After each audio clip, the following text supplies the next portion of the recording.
Hello friends, welcome to your YouTube channel Science with Devesh. This is Devesh Kumar and in this series we are discussing the science of class 9th.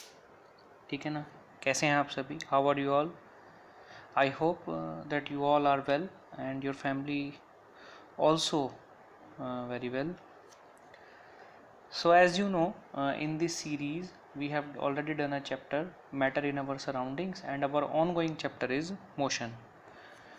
In motion we have discussed about various types of motion. ठीक है ना? Change of motion with time, what it is known as speed. We have also discussed about velocity. ठीक है ना? We have also discussed about difference between speed and velocity. What is acceleration? We have all discussed all these points. So now अब क्या बचा है इस chapter में? इस चैप्टर में कुछ और बातें बची हैं जिनको आज हम डिस्कस करने वाले हैं. ठीक है, तो स्टार्ट करते हैं.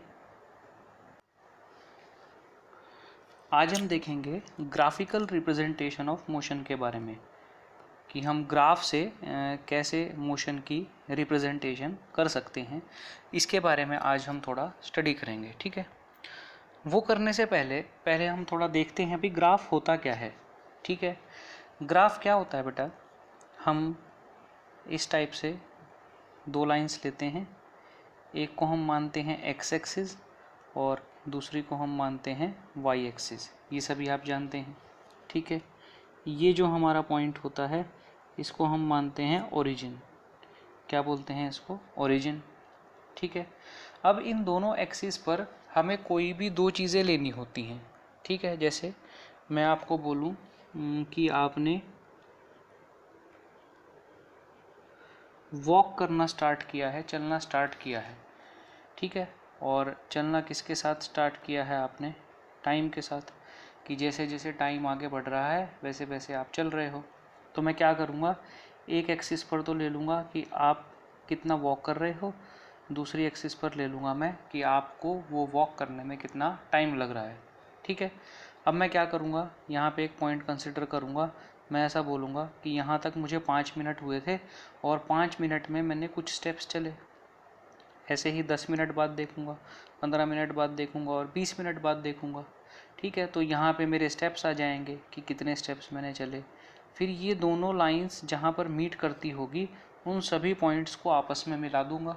तो ये जो लाइन है वो मुझे ग्राफ दिखाएगी, मुझे ग्राफ बताएगी किस किस के बीच में जो मैंने वॉकिंग करी और जो वॉक करने में मैंने टाइम लिया. ठीक है, एक बिल्कुल सिंपल मेथड मैं आपको बताता हूँ. आपने क्रिकेट मैच देखा होगा. क्रिकेट मैच के अंदर जैसे जैसे ओवर्स बढ़ते जाते हैं तो आपने एक इस टाइप का अरेंजमेंट देखा होगा कि ऐसी बिल्डिंग्स बनी रहती हैं. ठीक है ना? वो हमें क्या दिखाती हैं? पर ओवर कितने रन बने. जैसे फर्स्ट ओवर में कितने रन बने, सेकंड ओवर में, थर्ड ओवर में, फोर्थ ओवर में, ऐसे हर ओवर में कितने रन बने. तो इसको भी हम क्या कहते हैं? Graphical representation. ठीक है, तो ऐसे ही हम जो ग्राफ बना सकते हैं किन्हीं भी दो फिजिकल क्वांटिटीज़ के बीच में बना सकते हैं. अब आप कहोगे सर ये फिजिकल क्वांटिटीज़ क्या होती हैं? फिज़िक्स के अंदर या साइंस के अंदर जितने भी फॉर्मूलाज आते हैं, जैसे स्पीड आया. ठीक है, स्पीड क्या है? टाइम के साथ मेरे ऑब्जेक्ट की पोजीशन में कितना चेंज आ रहा है, ये स्पीड है. लेकिन जब तक उसका नाम स्पीड नहीं रखा था तब तक बार बार हम क्या बोलते थे? टाइम के साथ पोजीशन में जो चेंज आ रहा है, टाइम के साथ पोजीशन में जो चेंज आ रहा है. तो कन्वीनियंट करने के लिए मैंने उसको एक नाम दे दिया स्पीड. ऐसे ही टाइम के साथ वेलोसिटी में जो चेंज आता है उसको मैंने नाम दे दिया एक्सेलरेशन. तो ये सारी जो क्वांटिटीज़ हैं, इन क्वांटिटीज़ के ग्रुप को हम कहते हैं फिजिकल क्वांटिटी. समझ में आई बात? जैसे हम खाने की दुकान पे गए तो वहाँ किसी चीज़ का नाम बर्गर है, किसी चीज़ का नाम चाउमीन है, किसी चीज़ का नाम सैंडविच है, लेकिन वो सारी क्या हैं? वो सारे के सारे फास्ट फूड हैं. ठीक है, तो फास्ट फूड एक ग्रुप हो गया और उसके अंदर अलग अलग वो नाम हो गए. तो इसी तरीके से फिजिकल क्वांटिटी एक ग्रुप है और उसके अंदर जिसको हमने जो नाम दिया है वो नाम हम सिलेक्ट कर लेते हैं. ठीक है, तो जब भी ग्राफ हम बनाने जाएंगे तो ऐसे दो एक्सिस लेंगे, एक हमारी एक्स एक्सिस होगी और एक हमारी वाई एक्सिस होगी.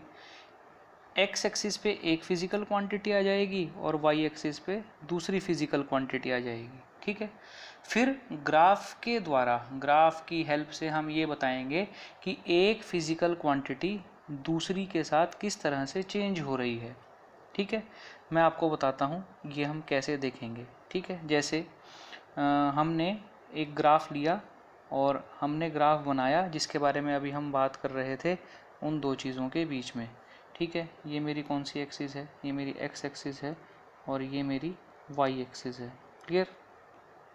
ठीक है, एक्स एक्सिस पे मैंने लिया टाइम, क्या लिया मैंने एक्स एक्सिस पे? टाइम। और वाई एक्सिस पे मैंने ले लिया डिस्टेंस। ठीक है, जैसा कि आप सभी जानते हो कि जब मैं कुछ डिस्टेंस ट्रैवल करता हूँ, तो जब मैंने ट्रैवल करना स्टार्ट किया तब टाइम कितना है? 0। ठीक है, जब मैं 5 मिनट हो जाएंगे मुझे चलते चलते, डिस्टेंस ट्रैवल करते करते, तो मैं देख लूँगा मैंने कितना डिस्टेंस ट्रैवल किया। फिर मुझे 10 मिनट हो जाएंगे तब देख लूँगा कितना डिस्टेंस ट्रैवल किया। हम बोलते हैं ना कि यहाँ से हम बाज़ार में जा रहे हैं तो जाने में हमें 10 मिनट लगते हैं, मतलब वो डिस्टेंस ट्रैवल करने में हमें 10 मिनट का टाइम लगता है। तो ऐसे ही अब हमको ग्राफ बनाना है किस किस के बीच में, डिस्टेंस और टाइम के बीच में। ठीक है, सबसे पहले हम टाइम को डिवाइड कर देते हैं। जैसे ये ओरिजिन है, जब मैंने चलना स्टार्ट नहीं किया तो ये 0 है। यहाँ पे मैंने ले लिया 10, यहाँ पे मैंने ले लिया 20, ये 20, यहाँ पे मैंने ले लिया 30, यहाँ पे मैंने ले लिया 40। क्लियर? उसके बाद डिस्टेंस कि मैंने कितना डिस्टेंस चला, चलो किलोमीटर में ले लेते हैं। पहले मैंने लिया 10 किलोमीटर, फिर मैंने लिया 20 किलोमीटर, फिर मैंने लिया 30 किलोमीटर और फिर मैंने लिया 40 किलोमीटर। ठीक है, अभी जो मैं बात कर रहा हूँ वो मैं यूनिफॉर्म मोशन की बात कर रहा हूँ। यूनिफॉर्म मोशन क्या होता है? जब मैं इक्वल टाइम में इक्वल डिस्टेंस ट्रैवल करता हूँ उसी चीज़ को हम यूनिफॉर्म मोशन बोलते हैं। ठीक है, समझो पहले 10 मिनट में मैंने 10 किलोमीटर ट्रैवल किया, तो ये रहा 10 मिनट और ये रहा 10 किलोमीटर। तो ये दोनों लाइंस यहाँ पे मीट हुई, तो इसको मैंने सिलेक्ट कर लिया, इस पॉइंट को। ठीक है, क्लियर हुई ये बात? ये पॉइंट हमने सिलेक्ट कर लिया। ठीक है, ये वाला। फिर यूनिफॉर्म मोशन है तो अगले 10 मिनट में भी वो कितना चलेगा? 10 किलोमीटर। मतलब यहाँ से जब यहाँ गया तो 20 मिनट हो चुके थे और यहाँ से भी उसने 10 किलोमीटर का डिस्टेंस ट्रैवल किया, तो ये मेरी दूसरा पॉइंट आ गया। ऐसे ही 30 मिनट बाद उसने कितना डिस्टेंस ट्रैवल कर लिया? 30 किलोमीटर का। 40 मिनट बाद उसने कितना डिस्टेंस ट्रैवल कर लिया? 40 किलोमीटर। तो मेरे पास ना बेटा ये 4 पॉइंट्स आ गए, और ये चारों पॉइंट्स किस किस के बीच में है? डिस्टेंस और टाइम के बीच में। अब इन चारों पॉइंट्स को जब मैं मीट करूँगा तो मुझे एक स्ट्रेट लाइन ग्राफ मिलता है। कैसा ग्राफ मिलता है? Straight line graph. ठीक है, तो यहाँ से मुझे क्या पता चला कि जब भी मेरा मोशन यूनिफॉर्म होगा, कैसा होगा मेरा मोशन? यूनिफॉर्म, और मैं डिस्टेंस और टाइम के बीच में ग्राफ बनाऊँगा, तो मुझे याद रखना है कि मेरा ग्राफ हमेशा कैसा आएगा? स्ट्रेट लाइन ग्राफ आएगा। कैसा आएगा मेरा ग्राफ? Straight line graph. ठीक है, कब आएगा स्ट्रेट लाइन? जब मोशन कैसा होगा? Uniform motion. ठीक है ना? तो यहाँ से एक चीज़ मुझे क्लियर हुई। वो क्या क्लियर हुई? कि जब भी मेरा मोशन स्ट्रेट लाइन होगा या जब भी मेरा मोशन यूनिफॉर्म होगा तो उस टाइम पे मुझे डिस्टेंस और टाइम के बीच में जो ग्राफ मिलेगा वो कैसा मिलेगा? Straight line graph. क्लियर हुई यहाँ तक बात? ठीक है, अब इस ग्राफ का हम यूज़ कैसे कर सकते हैं? बेटा इस ग्राफ का हम यूज़ कर सकते हैं वेलोसिटी निकालने के लिए या स्पीड निकालने के लिए। देखो कैसे यूज़ करते हैं इसका, मैं आपको बताता हूँ। इस ग्राफ के अंदर हमें बड़े अच्छे तरीके से दिखा है कि ये मेरे पास क्या है? टाइम है, और यहाँ पे मेरे पास क्या है? डिस्टेंस। ठीक है, तो मैं इस ग्राफ के ऊपर कोई भी 2 पॉइंट्स ले लेता हूँ। जैसे ये 2 पॉइंट मैंने लिए हैं, एक लिया है ए पॉइंट और दूसरा लिया है बी पॉइंट। ठीक है, अब इन ए और बी पॉइंट से मुझे कुछ लाइंस ड्रॉ करनी है। ठीक है, जैसे बी पॉइंट से मैं एक लाइन ड्रॉ करूँगा जो वाई एक्सिस के पैरेलल होगी, ये मैंने ड्रॉ कर दी। ऐसे ही ए पॉइंट से मैं एक लाइन ड्रॉ करूँगा जो एक्स एक्सिस के पैरेलल होगी, ये भी मैंने ड्रॉ कर दी। और ये जहाँ पर मीट हुई ये मेरा पॉइंट क्या है, सी। समझ में आई बात? इतनी बात क्लियर हुई? ठीक है। अब इस लाइन को जब मैं आगे बढ़ाता हूँ यहाँ पर, ठीक है, तो ये यहाँ पर कट करती है एक्स एक्सिस को, और इस लाइन को जब मैं आगे बढ़ाता हूँ तो ये यहाँ पर कट करती है एक्स एक्सिस को। ऐसे ही इसको अगर मैं इस डायरेक्शन में आगे बढ़ाऊँ तो ये वाई एक्सिस को भी कट करेगी। ठीक है, तो देखो यहाँ पर मेरा जो टाइम है ऐसा समझो वो कितना आ रहा है 60, और यहाँ पर मेरा टाइम कितना आ रहा है 40। क्लियर? मतलब मेरा इनिशियल टाइम था 40 और मेरा फाइनल टाइम था 60 मिनट। तो यहाँ ए से लेकर सी तक जाने में, मतलब या ए से लेकर बी तक जाने में मुझे कितना टाइम लगा होगा, तो हम कैसे निकालेंगे, फाइनल माइनस इनिशियल, यानी 60 माइनस 40। इसका मतलब मुझे कितना टाइम लगा वहाँ तक जाने में, 20 मिनट लगे। कितने मिनट लगे? 20 मिनट। ठीक है, तो एक चीज़ हमने निकाल ली कि ये डिस्टेंस कवर करने में मुझे कितना टाइम लगा।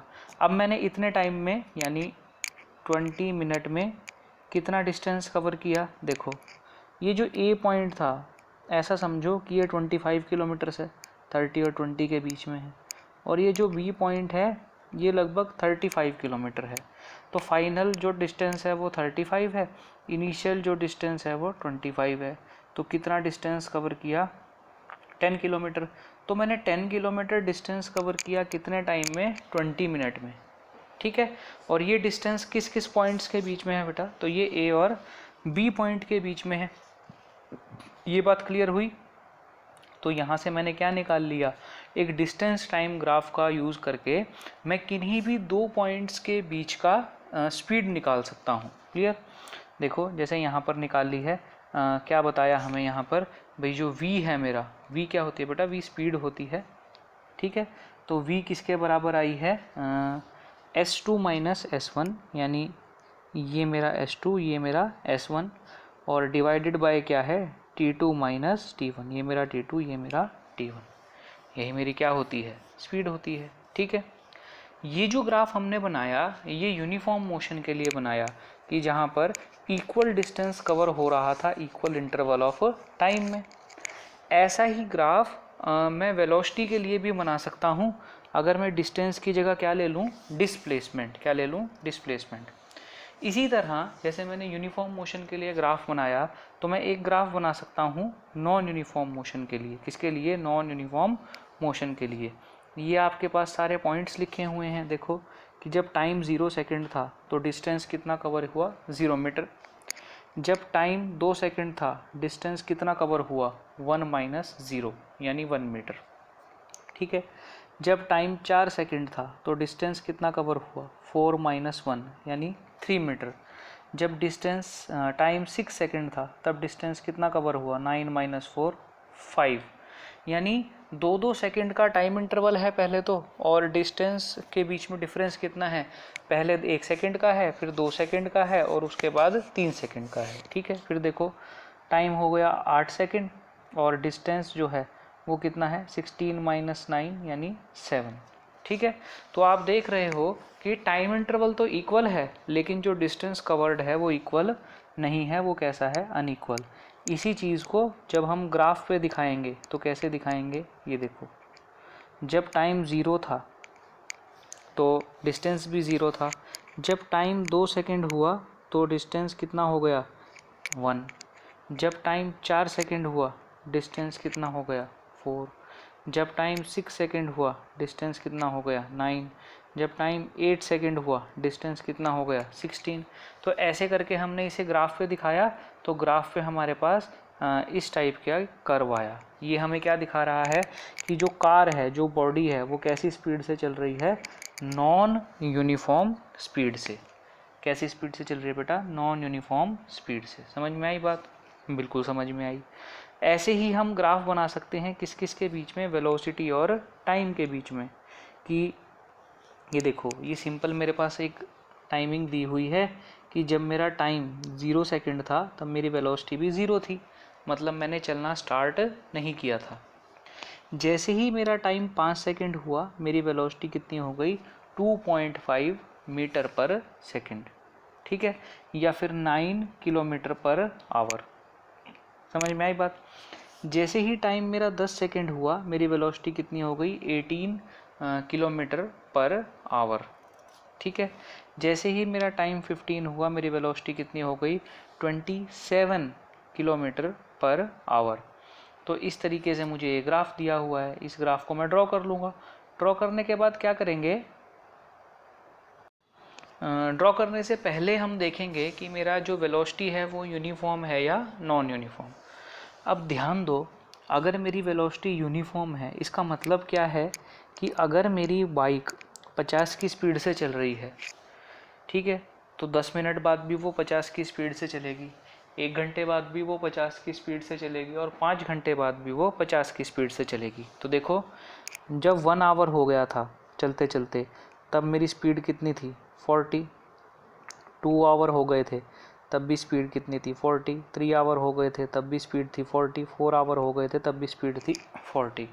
तो इन चारों पॉइंट्स को जब मैंने मिलाया तो मैंने क्या देखा कि जो वेलोसिटी टाइम ग्राफ आता है, किस किस के बीच में ग्राफ आता है बेटा, वेलोसिटी और टाइम के बीच में, कब, जब मेरी वेलोसिटी जो है वो यूनिफॉर्म होती है। मेरी वेलोसिटी क्या होती है, यूनिफॉर्म।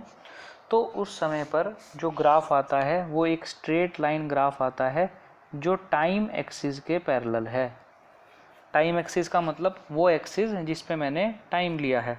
अगर इसी ग्राफ को मैं इस तरीके से बनाता कि मैं इधर ले लेता टाइम और इधर ले लेता वेलोसिटी, तो मेरा ग्राफ ऐसा आ जाता। ठीक है। तो velocity time graph uniform motion के लिए कैसा आएगा, एक स्ट्रेट लाइन ग्राफ जो पैरेलल होगा किसके, टाइम एक्सिस के। क्लियर, समझ में आई ये बात। ठीक है। अब इसकी हेल्प से हम क्या निकाल सकते हैं, इसकी हेल्प से हम डिस्प्लेसमेंट निकाल सकते हैं। कैसे निकाल सकते हैं, देखो, जब मैंने देखा, मैंने यहाँ पर भी 2 पॉइंट कंसिडर कर लिए, एक ए पॉइंट ले लिया और एक बी पॉइंट ले लिया। तो ए से लेकर बी तक वेलोसिटी में कितना चेंज आया होगा ये हमें निकाल लेंगे। ठीक है। ऐसे ही ये 2 पॉइंट्स ले लिए, तो ये यहाँ पर मेरा टाइम में कितना चेंज आया वो आ जाएगा, यानी T2 माइनस T1 चेंज आया। वेलोसिटी में कितना चेंज आया, V2 माइनस V1। ठीक है। अब देखो ये क्या बन रहा है, एक रेक्टेंगल बन रहा है। रेक्टेंगल बन रहा है ना बेटा, और रेक्टेंगल का जो एरिया होता है वो कितना होता है, लेंथ इंटू विड्थ। यही बात है ना। ठीक है। अब इसकी जब मैं ये लेंथ निकालने जाऊंगा तो ये कितनी आएगी, V2 माइनस V1। ये फाइनल वेलोसिटी है, ये इनिशियल वेलोसिटी है। ठीक है। और इसका जब मैं ये वाला विड्थ निकालने जाऊंगा तो ये कितनी आएगी, T2 माइनस T1। यही तो मैंने यहाँ पर लिखी है, V2 minus V1 multiply by T2 minus T1। और आप जानते हो कि वेलोसिटी इंटू टाइम ये क्या होती है, मेरी डिस्प्लेसमेंट। ठीक है। तो मैं यहाँ पर क्या कहना चाहता हूँ कि अगर मैं वेलोसिटी टाइम ग्राफ में ये कर्व के नीचे का एरिया निकाल लेता हूँ, कर्व के नीचे का क्या निकाल लेता हूँ, एरिया, तो वो एरिया मुझे क्या बताता है, डिस्प्लेसमेंट बताता है। क्या बताता है मुझे, डिस्प्लेसमेंट। समझ में आई बात। अगर इसमें कोई भी डाउट रहा होगा तो वीडियो को एक बार फिर से लिसन कर लेना, एक बार फिर से सुन लेना। ठीक है बेटा। ठीक है। उसके बाद वेलोसिटी टाइम के लिए हमारे पास अलग अलग टाइप के ग्राफ आते हैं, क्योंकि आप एक बात बहुत अच्छे तरीके से जानते हैं कि जो मेरी डिस्प्लेसमेंट है, क्या कहा बेटा मैंने, जो मेरी डिस्प्लेसमेंट है वो ज़ीरो भी हो सकती है, वो पॉजिटिव भी हो सकती है, और वो नेगेटिव भी हो सकती है। तो मेरी वेलोसिटी भी पॉजिटिव भी आ सकती है, नेगेटिव भी आ सकती है, और ज़ीरो भी आ सकती है। तो इन सब के लिए कैसे अलग अलग टाइप के ग्राफ बनते हैं वो हम नेक्स्ट वीडियो में देखेंगे। ठीक है। If you like anything about the video, please hit the like button, share it with your friends, and comment me in the comment section if you like anything about the video, or if you have any suggestions so that I can make this video more better. ठीक है बेटा। तो मिलते हैं next video में। till then enjoy and stay home, stay safe. Thank you.